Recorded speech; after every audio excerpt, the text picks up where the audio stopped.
I did a lot of business consulting. So for about 15 years, my colleagues and I at Harvard and at McGill developed a set of screening tools to help people hire better employees. And the reason we did that for two reasons. There was a paper published in 1992 showing how much economic impact even a slight improvement in hiring accuracy produced.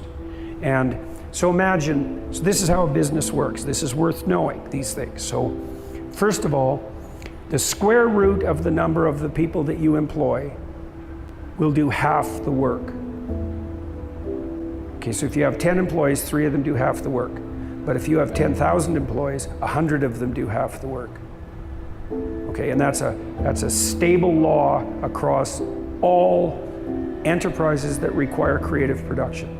It doesn't really matter where you look, you get the same pattern. So for example, 5 classical composers compose 95% of the classical repertoire. Then if you look at their music, of those 5 composers, 5% of their music is what's played 95% of the time. And that's true. It's like a tiny proportion of authors dominate the bestseller lists.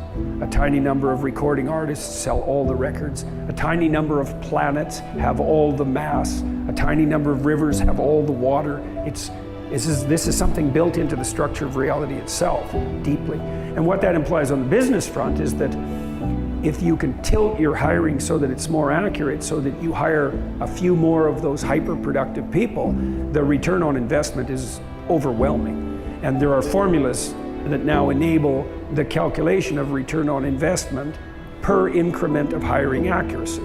That was all worked out in the 90s. And I had been working at McGill. We built batteries of cognitive tests that tested technically prefrontal cortical ability, which is something like long-term strategic abstract capacity. We built a battery to assess that. We were studying aggressive kids. We were trying to see if they had decrements in abstract cognition. But once we built the tests, I thought, well, we could computerize those. We could try to use them to assess normative performance. So we assessed performance of university students at Harvard and University of Toronto, and then business people, both employees, line workers, and managerial staff, to see if we could predict their performance. And we could predict it quite accurately with the neuropsych tests and with personality tests. So the best predictor for managerial competence, by the way, on the personality front is the trait conscientiousness. And if you use a valid test of conscientiousness, it can help you hire more suitable managerial candidates. If you want to hire creative people, you have to use a different personality test. You use a test that assesses openness. And so if you're after entrepreneurial ability, you look at a different trait. But those are the kind of 2 broad categories you're looking at on the employment front.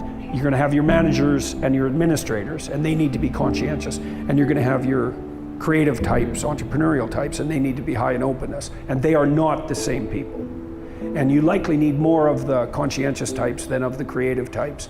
But 0 creative types is a bad idea, because the conscientious people can march down the same path effectively, but they're not any good at pivoting. And so they can't adapt well to transformation. And creative people, by definition, are the people who are at the forefront of adaptation to transformation.